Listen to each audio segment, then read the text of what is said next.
아직 청춘이다. 안녕하십니까, 청패밀리 여러분. 오늘은 우리 사회에서 신종 사기 수법으로 많은 이들에게 피해를 주고 있는 보이스피싱에 관해 말해보려고 합니다. 인간이 인간에게 거짓말을 하는 사기의 유형에도 참 여러 종류가 있는데요. 그 중에서도 이 보이스피싱은 전화를 통해서 사람을 속이고 두려움과 불안한 사람 마음을 이용해서 돈을 빼앗는다는 것이 정말 악질적입니다. 실제로 얼굴 한번 보지 않고 통화하면서 하는 말만으로 사람을 속일 수 있다는 것이 참 무서운데요. 평소에 에이 설마 나는 안 속겠지. 그런 거에 누가 속나? 하시는 분들 중에서도 막상 그 상황을 당해보면 속을 수밖에 없었다고 하는 분들이 많으니까요. 혹시라도 이런 보이스피싱에는 절대로 당하시면 안 되겠습니다. 우리가 생각하기에 보이스피싱에는 왠지 노인분들이 취약하실 것 같지만 실제로 통계를 보면 20, 30대 여성 피해자가 가장 많다고 합니다. 특히 20, 30대 남성보다도 여성들이 14배 이상 더 잘 속는다고 하는데요. 사회 경험이 적고 온라인 정보나 공공기관에서 걸려오는 전화를 더 잘 믿기 때문에 피해가 크다고 합니다. 혹시 주변에 20, 30대 따님이나 손녀분들에게도 다시 한번 주의를 주시는 것이 좋을 것 같습니다.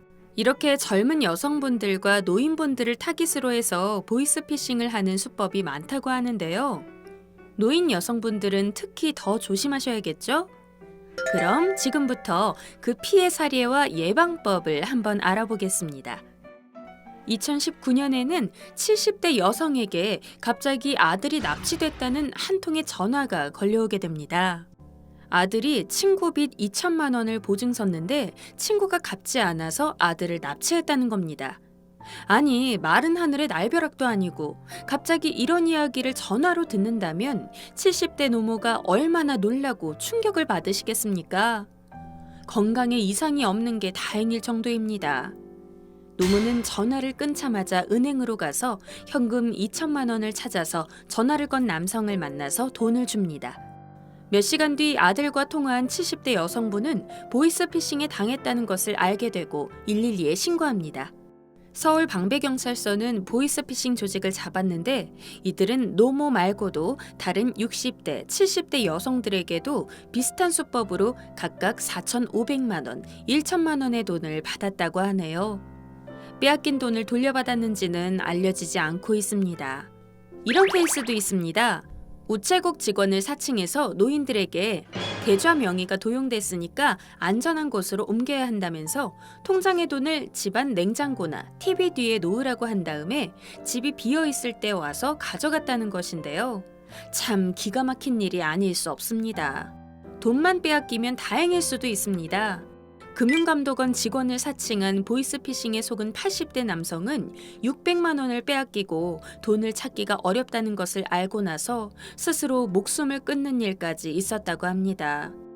전북 순창에서도 한 20대 취업준비생이 보이스피싱으로 수백만 원을 잃은 뒤에 극단적인 선택을 한 경우가 있습니다.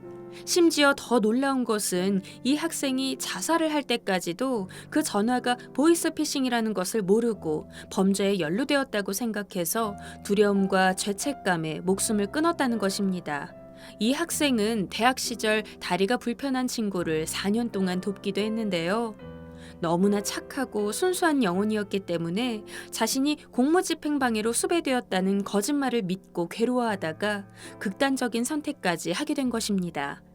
이렇게 돈은 물론 목숨까지도 잃을 수 있는 무시무시한 보이스피싱. 어떻게 하면 예방하고 방지할 수 있을까요?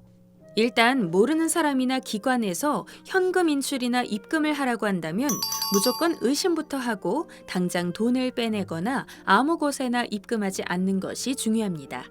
요즘에는 휴대폰 모바일 뱅킹이 엄청나게 쉽고 간편해졌기 때문에 한순간에 판단을 잘못하시면 빠르게 금방 입출금이 자유로운 상황입니다.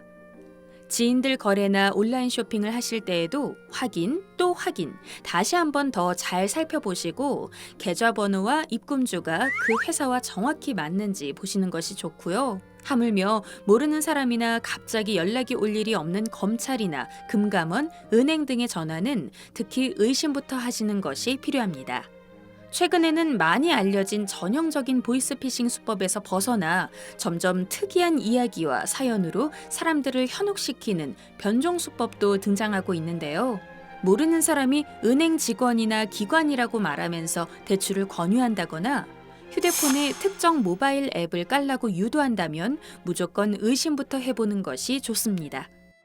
은행이나 기관에서는 절대로 전화로 그런 것을 설치하라고 하지 않는다는 사실 다시 한번 기억하시고요. 핸드폰이 스마트폰으로 바뀌면서 앱이라고 하죠.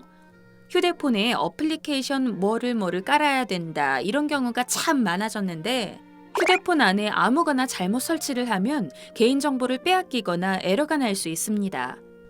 휴대폰이 악성 바이러스에 감염돼서 제대로 동작하지 않을 수도 있고요.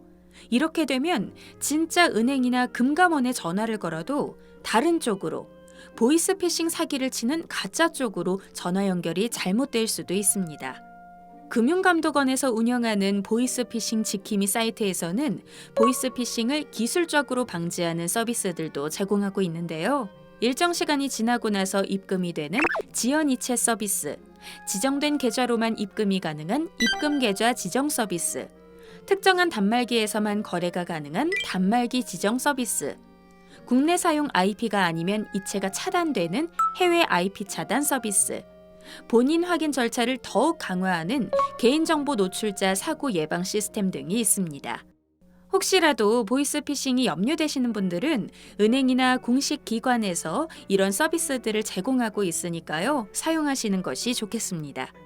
공식 전문기관이 맞는지 다시 한번 잘 살펴보시고요.